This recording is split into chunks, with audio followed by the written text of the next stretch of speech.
Welcome to the Logan Rotary Club. Today we have Mandy Curry with us. She's going to talk about her company, Healthy Kids. Thanks.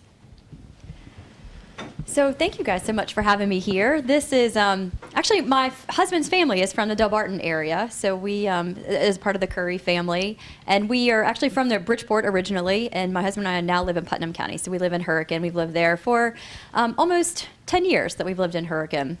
But West Virginia natives our entire life. The two businesses, I actually am friends with Dave Allen. Dave is a part of the Putnam County Chamber. I spoke to the Putnam County Chamber a couple of weeks ago, and that's how I was connected with him and Lola to come down here and speak as well. And I spoke on the topic of a couple of things. I mean, but actually technology, which we've been talking about, technology and video are two big pieces of our business as well. But our first business is called Healthy Kids Inc. Healthy Kids Inc. is an online meal planner. So we're showing families how to adopt a healthier eating lifestyle, and we're doing it in the second unhealthiest state in the nation. So I'll share with you guys some of the battles and hurdles that we go through. We go through those every day here, and we have a lot of people who are skeptical. I've had people tell me to leave the state, this isn't the right place, go to Colorado, and I keep saying, no, we're going to fight, and we're going to make a difference here. But everybody seems to, there are so many skeptics who are very cynical of where we're at in the state and the future that we have. So Healthy Kids Inc. is an online meal planner. We're showing busy families how, yes, you can do it. You can eat healthy despite how crazy everything is right now. We're just trying to make that as easy as possible. We are constantly surveying, we're constantly talking to people, we're constantly figuring out what are your battles. And the biggest battle that parents have right now, which I'm sure you all can relate to, it's time. I mean, it's time that we're just in a million different directions, and healthy eating just doesn't hit the radar. And sometimes even that drive-through line is just too long for us. And so that's what we're battling right now, is that we know that it's not right what we're eating, but yet we're still, we're just trying to do the best that we can. I did a national survey about a month ago, and what I found was overwhelmingly, they said, I just want my kids to consume more fruits and vegetables. That was their number one. If they could have any different type of an outcome, that would be it, that they want their kids to consume more. But just getting to that point is really where we struggle.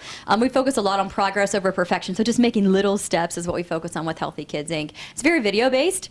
Actually, we were talking earlier, my husband is an environmental scientist turned videographer for the business, so he actually filmed a video for you all for Salvation Army, and I kept looking, I was like, man, you look really familiar. We've never met until today, but I recognized him from the video. So we do a lot of video. We actually brought a chef into our home for an entire year. We filmed him making every recipe on our site. We wanted to take care of any obstacle a parent would have, so we've got a chef's cooking video. We have a registered dietitian who's analyzed every recipe, and that's for 52 weeks, 300 recipes that we have on the website.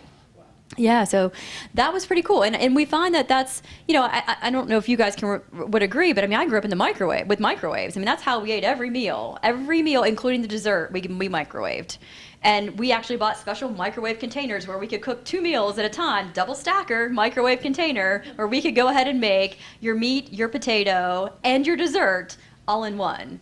And we became darn good at it, and that's all we knew. So when my kids were growing up, that's all we knew. I mean, it was microwave chicken nuggets, microwave mac and cheese. I mean, everything. If it took more than 5 minutes, we just had no interest. We didn't want to make it.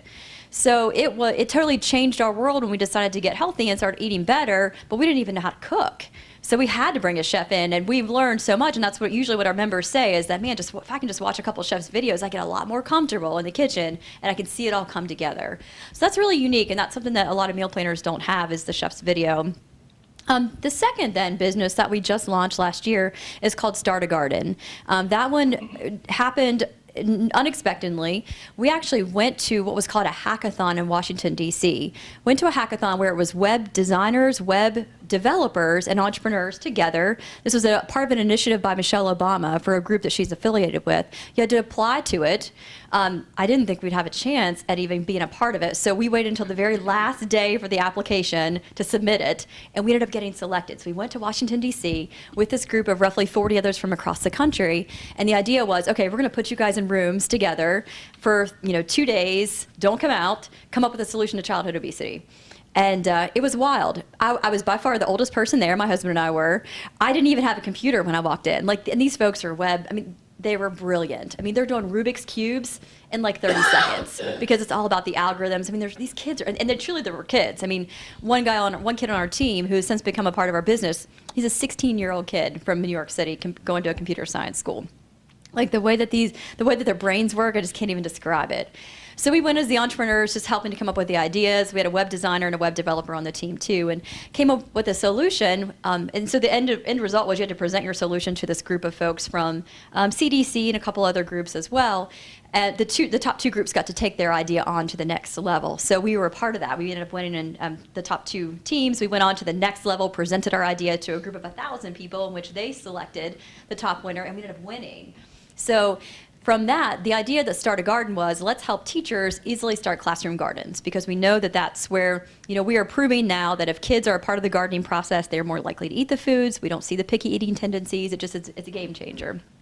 So that's what we built. We built the prototype for that, spent a year building the product, launched it actually just this past April, and it did fantastic.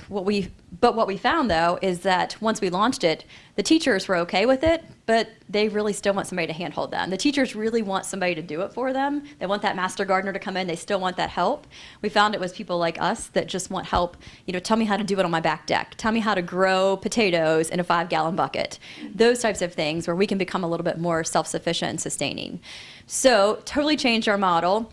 We ended up, it actually took off. We got picked up in the Huffington Post. We ended up getting 7,000 users to our site in just about a week. So it was pretty phenomenal how quickly Start a Garden took off and how well that it's done. So at the point now, though, we're figuring that, wow, there's something that we need to do now to kind of bridge the gap. What we are hearing now is families, gosh, I've grown all these cucumbers. Now what do I do with them? And how can you tell me how much lettuce I need to plant to feed our family for the whole summer, not just for this one planting? So now we are looking to combine the two technologies and make it the first seed to table meal planner that would be on the web right now. So we would actually show you how to cook it, we'd show you how to grow it, then we'd show you how to cook with it.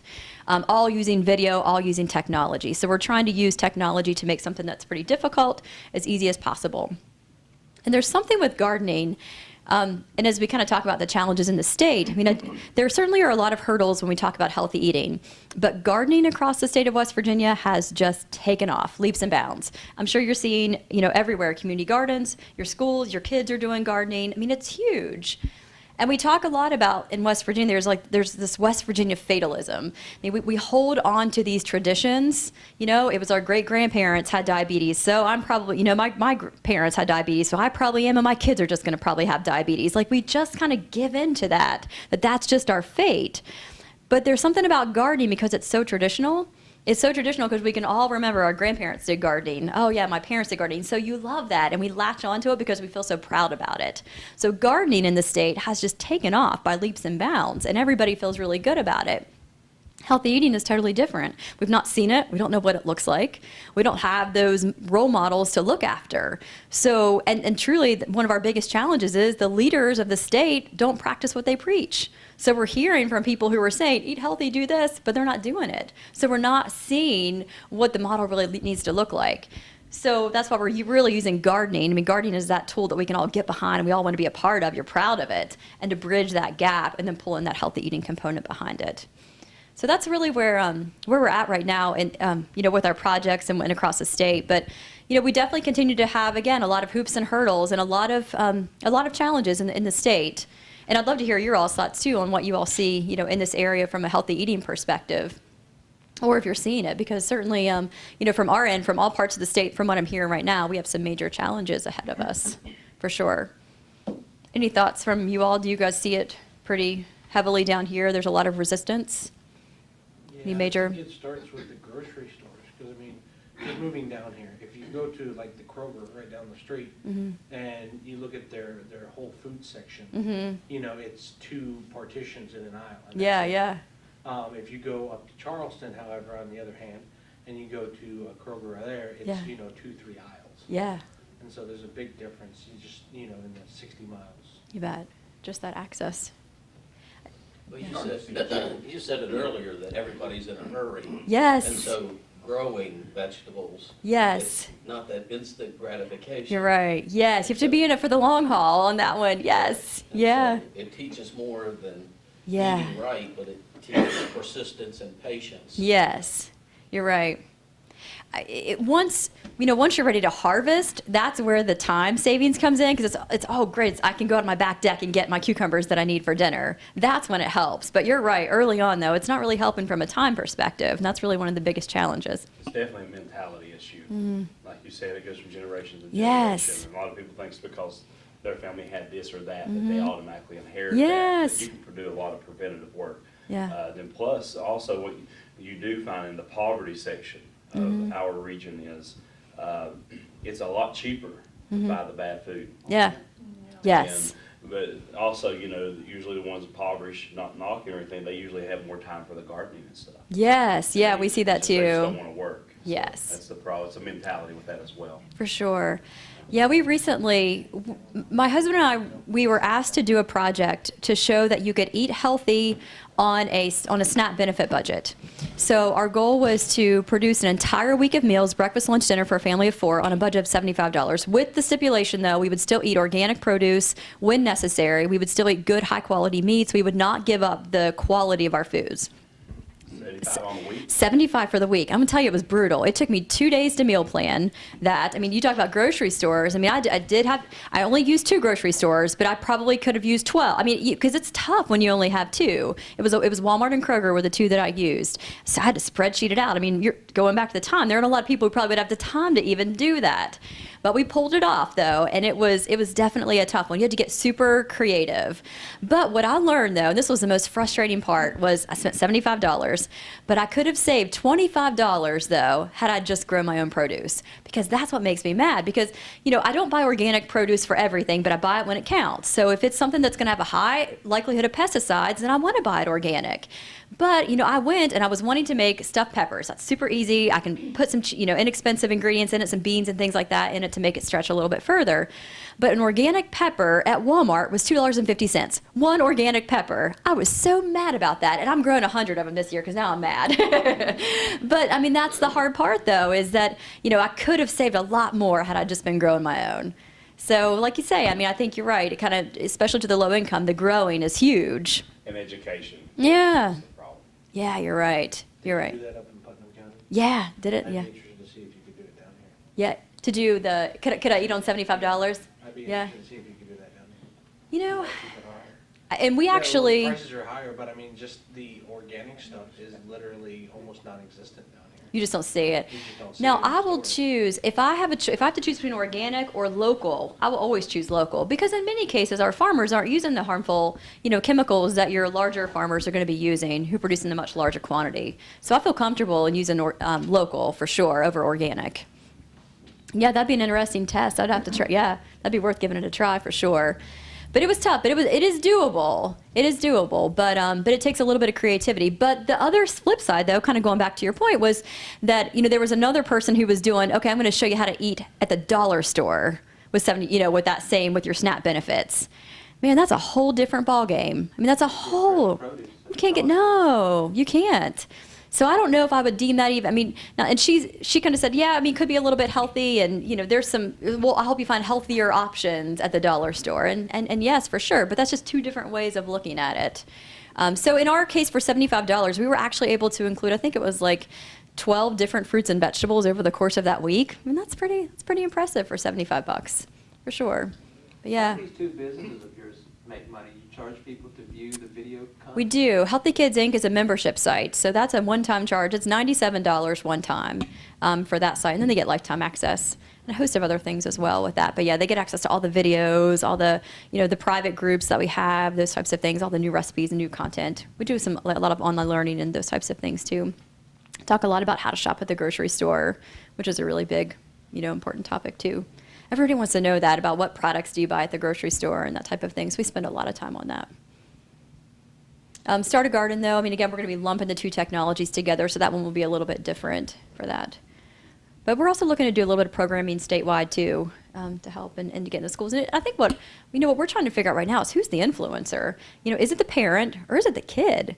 At what point, we do believe that when pretty much what all our research shows is, for the most part, the parent is the influencer when the kids are young.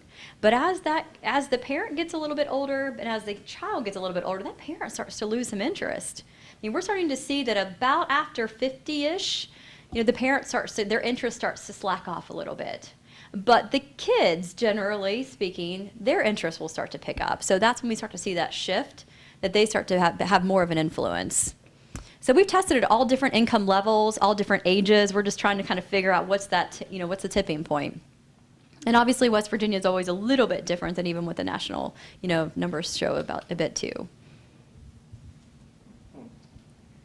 Yeah, it's interesting for sure. But we have our work cut out for us. I mean, I think what we've, again, we had to focus on, finding those leaders in the state who can set the good example for us. I mean, that's really what we need. We hear a lot about it, but we're not seeing it as much. And we're trying to be a little bit smarter with technology too. I mean, there's a lot of stuff, if you've got to have boots on the ground and people out, in the field trying to help and help kids and stuff. I mean, gosh, we just don't have that manpower to do that. But if you can get smart with technology and use video and those types of things and, use your Apple Watch to your advantage, well, that's a game changer. That's what we need to get to, is using technology to our advantage and try to make those difficult things much more simpler.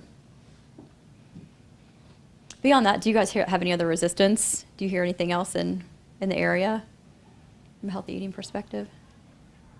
I try to share some of my ideas for eating healthy, or some things I've recently tried with friends and family. Mhm. And I get a lot of perceptions of like I'm a hippie, or Oh, yeah. trying to be something that's this area shouldn't be. Oh, man, yeah. There's a lot of weird mentality out there Mhm. when it comes to things like that. And You bet. exercise too, for that You matter. bet, yeah. It's a foreign concept. It's totally a foreign concept. I will say, I mean, even my kids struggle with it every day and at school, and I worry about how this is going to affect them, later in life. But they're the kids who are taking, all the fruits and the vegetables to school, and their friends are coming with the bags of Doritos, with the Lunchables. My kids, they beg me for Lunchables, and I keep saying, no, we're not doing it. 75 ingredients in one little packet. No way. And they just, and for them, it's tough, though, for them to get. They want to take the Doritos like every other family. And the Lunchables are easy. Doritos. Who doesn't? I know. Yeah. So that's a tough thing for them, because they almost feel as insecure about eating healthy as the flip side, which is tough. You get that? Yeah.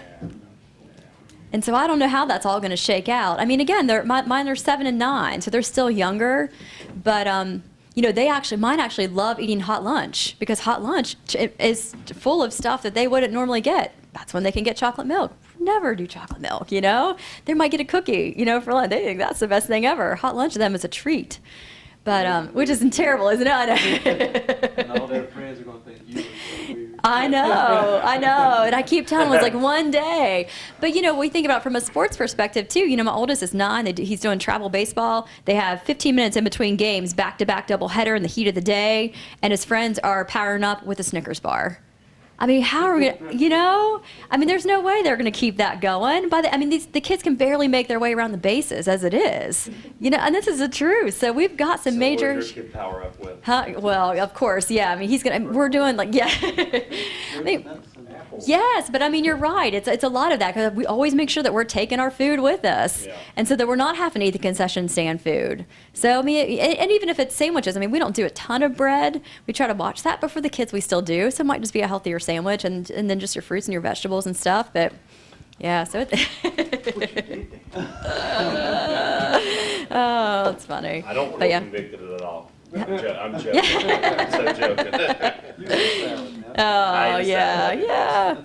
But you're right. I think that perception right now that we're still such the outcast, I think, like you say, at this point. And it will continue to grow and get bigger. We'll get there. I think we just still have a long ways ahead of us, though. We just still have to stand strong. And I do think that eventually the friends that you're talking about, I mean, they start to get on board. It's just at their own pace. It just seems like it takes a little bit of time. It just takes a little while. But I find I do a lot of cooking demos for kids and for parents, and we hear all about picky eaters. And every survey that we've done says, gosh, I'm struggling with picky eaters. And it never fails. It's the same routine every time. I'm doing a smoothie demonstration. It's kale, it's carrots, it's all the, green. It's a green smoothie. It just looks terrible. The kids come up and the mom says, oh, he's a picky eater. He probably ain't going to eat it. And the kid, without a doubt, always drinks it and likes it. And the mom was like, oh my gosh. I mean, this happens without fail every time. But we just chalk it up. We just kind of get used to the fact that, oh, they're picky eaters, so I'm going to make them a special meal. We'll make us a special meal. We make everybody their own little meals to kind of cater to them. And we just let that picky eating just go on. But usually, I mean, and again, this is about 95% of the time, and I'm working with kids from 3 years old to, high school kids. In that environment, they love it. They want to try some new stuff. Even picky eaters don't love that they're picky about it. They love cooking classes. I mean, it makes them feel really good. So it's just a matter of getting them out there and doing it. We'll convert them. But we do have our work cut out for us in the state for sure. So we keep on plugging ahead and seeing where this will go and using technology just to try to get a much larger group. I mean, it's tough. I mean, 10 people at a time doesn't make it. We need to get thousands at a time on board with this. I mean, that's the only way we're going to move the needle. At our church recently, in Sunday school class, one of the teachers did a eating, tasting. Oh, yeah, and they yeah. took around fruits and vegetables on Bluetooth cakes and made Awesome. kids try things they don't normally eat. Yes. And at one point, they asked the kids to do a little drawing of their favorite fruit and their favorite vegetable. And one girl drew a picture of ranch dressing as her favorite vegetable. Oh, man. Man. Oh, man. Oh, God. That was good. That's Our good. little boy has no problem eating any vegetable or anything like that. Right. But he has to have ranch dressing to dip I it in. think that's all right, though. I mean, it's not the worst. If it gets him eating fruits and vegetables, I mean, I think it's a progression. So if you kind of start with the ranch dressing or whatever it is, and then slowly kind of wean him off of it a little bit, at some point, whatever. Ranch Yeah. is dripping in the face. Ranch with one, he calls broccoli Oh. baby trees. Oh, that's great. That's great. But it's all about your taste buds. I mean, your taste buds adjust after time. So you're getting them used to it. That's what it's all about. Last night, my kids ask every night, Mommy, can we please go to McDonald's and get ice cream? I mean, that's like their favorite thing ever. And last night we did frozen bananas and peanut butter and just put it in the blender. And it was the perfect soft serve ice cream. And they were like, man, okay, I'm sold. No more McDonald's. This is it. This is what I needed. So it was so simple. I know. Frozen bananas and peanut butter. sounds good. It is so good, yeah. To It was me, sounds really, like really You good. bring your blender, bananas, Yes. Hershey's in it. You could, I mean, I even let them put some sprinkles on it. I'm like, okay, this is better than what you would get somewhere else. So if you're going to put some sprinkles on it, I'm totally cool with that. Yeah. It was really cool. So those are just little things. Like you say, it's kind of going back to that education that makes a big difference, giving people some new ideas and different things like that. That's what it's all about. Very cool. You do canning and all that? Oh, canning really scares me. I don't know what it is about, and it's so traditional. And I remember watching, grandparents and great-grandparents do it. I have done it, but I'm not great at it, though. I don't know why I get nervous about doing it, but I do, yeah. I've done it a little bit. Right now I'm making, have you all ever had kombucha? Ever heard of that? Okay, it's like a fermented drink. I'm making my first batch of that. It's a little bit different too. It's a brewing process. It's almost like we're brewing beer. It's kind of the whole process. It has to set in a big jug for 2 weeks.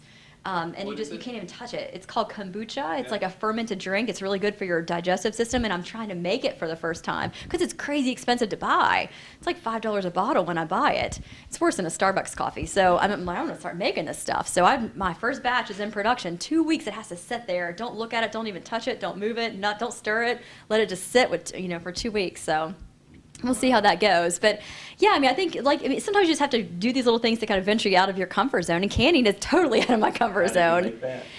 The kombucha, I know, it's a little while. Yeah, but canning is good though, and a great thing for sure. And that's a great thing about West Virginia. We've all got family who's been there and canned and can help us, and yeah, it's a great thing. Sounds great. Yeah, very cool. Any other questions or thoughts? Very good. Thank you guys so much. Thank you for the chance to be here, to get to talk with you all. Very good. Great, thanks. Thank you. All right.